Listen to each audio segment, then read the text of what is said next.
Welcome back, guys. We are here to talk about marriage, specifically the first year of marriage. We're by no means marriage experts, but I figured being married 5 years and pregnant with our second child, there's some things we can share that we wish we had known during the first year of marriage. So you guys wrote in amazing questions, and we're going to answer them in 2 videos, one today, one tomorrow. So stick around and subscribe to see tomorrow's video. As always, welcome back to this week's episode of Life Advice You Do Not Hear in Church. My name's Tiffany, and this is my husband, James. Hey, guys. We're so excited about this. Okay. The first question, which was asked over and over in different words, is basically, is it really that bad? One of you wrote, is the first year really the hardest for the marriage? I've heard so many things about the first year of marriage being so difficult that I'm scared of it now. I was talking about this with my barber, and we agreed that being married is like thinking you're getting ice cream, but instead getting steak. Do you like ice cream or steak better, though? I'm not sure how I feel about this. Well, but ice cream is like very sweet. It's very easily digestible. It's like just easy. But steak is something you have to, it takes a little bit of expertise to prepare. You can definitely misprepare it. When you do it really well, it's amazing. It's also really filling. It's much more of a meal than ice cream is. Yeah, much more satisfying. And I think that the first year of marriage, yeah, there's a lot of adjustments, and some adjustments are endemic to the first year of marriage. Okay, like I don't know what endemic means. It's like it goes along with the territory of being married, Okay, it's such just for as everybody. You're sharing a bed, you're sharing space, you're spending all this time with one person. That takes some adjustment. True. And then for some people, it's just a big adjustment because they've moved to a different place, or it's their first time living on their own. Yeah, or they realize they have no money. And I think, like, just because something's difficult doesn't mean it's not wonderful. Like, I love being married to James, and I loved the first year of our marriage. Were there hard parts? Yeah. But it's like, if you love running and you're training for a marathon, like, yeah, there's gonna be hard days when you're, like, pushing yourself, but you love running, you know? You wouldn't be like, oh, this marathon, like, maybe that's a bad example because I hate running, but anything. No, I think it is good. Anything you want to be good at, it takes hard work. Yeah. And that doesn't make it any less wonderful. It just makes it more rewarding, I think. But that said, there are a lot of things that you're adjusting to in the first year of marriage that a lot of times you look back to in year 3 and say, wow, things are a lot easier now than they were then. Like, routine of things. And we're more on the same page. It's easier to understand one another. It's easier to read one another. If you do the work in the first year. Otherwise, it can just kind of exacerbate things as time goes on. But if you put in that work and learn how to prepare the steak well, then as time goes on, you're like, this gets more and more natural. Yeah, we know. I'm getting hungry. Are you hungry? Oh my gosh, we just had breakfast. How did your faith change when you got married? How is your spiritual life now shared, and how is it still private?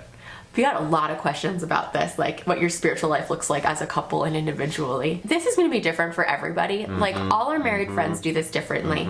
For us, I feel like we have our own personal walk with God, and we talk about it and the things that we're learning.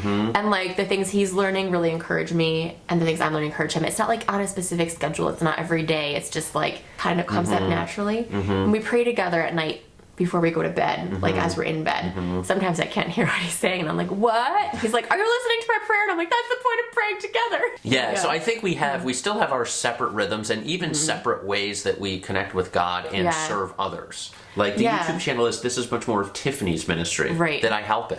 And a lot of the stuff we do for our church is much more things that I'm passionate on. And I watch Natalie so that you can do it. And Tiffany helps. So we have some shared things like hospitality. That's something that's really meaningful for us. But we also have our own separate ways of connecting with God and serving others. We used to, before Natalie was born, on Sundays, we'd take our Sabbath day and we'd go sit in a coffee shop, bring our own books and our own journal, and just sit there together and read our like books about God, and then talk about what we were learning. And that was really cool. That's we're not in that rhythm right now due to being parents of a young child and having another on the way. But you know, different seasons have different rhythms, and don't expect it to have to look a certain way. Just because it looks one way for someone else doesn't mean it has to look that way for you. Now that reminds me of another question that was, I'm engaged and I'm scared I'll have to choose between my husband or family and building God's kingdom once I get married. I want to be in ministry full time, and my husband said he'll support me, but I feel like I'll always have to limit my involvement.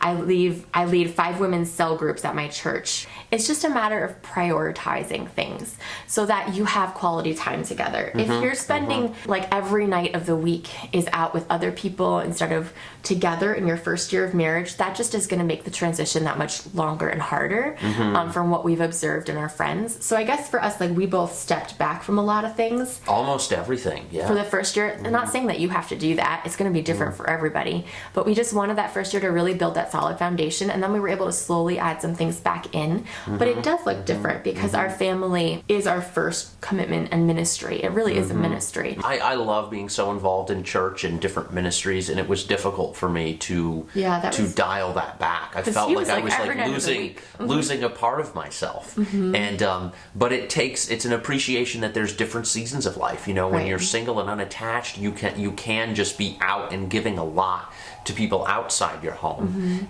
But when you're married, like Tiffany said, that first commitment is to your spouse and developing a quality relationship, because, you know, God calls us to be a light. When people look at you, what do they see? And so if you're married, you need people to look at you and see, wow, there's a godly marriage. But if you're not prioritizing your spouse, when people look at you like a role model or someone who's kind of blazing the path in front of them, it hurts your witness. And so it's so important, even as you're wanting to have an effect on the lives of others, sometimes the way to have that is to really focus on your own life, so that you can go ahead of them in a good path, that they can see it and be like, there's the light. That's the way I need to go in. Okay, we got a lot of questions about in-law relationships, which is a big thing for so many marriages, so no, you're not alone. Here's what one person wrote. We just got married last month, and one thing I've had a hard time with is my husband's mom. She's having a hard time with him leaving the house, so she's constantly inviting us over and coming to our house.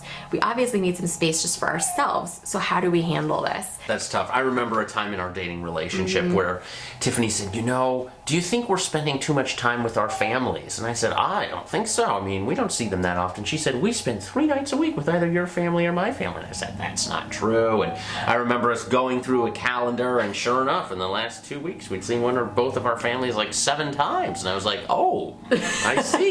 Step number 1 is you need to have a conversation with your spouse and say, this is how I'm feeling. This is how I'm perceiving what's going on. Do you share that reality? Because he might not agree that his mom is having trouble letting go. Doesn't mean that she's not, but you need to, 1, talk about what you're seeing so that you can arrive at a shared version of reality. And then 2, you need to decide together how to address that. And a lot of the time, he needs to talk to his parent and you need to talk to your parents. Right. And to just figure out, like, what are healthy boundaries for us. It will look different for everybody. What are boundaries you're both comfortable with, and maybe coming to compromises on that.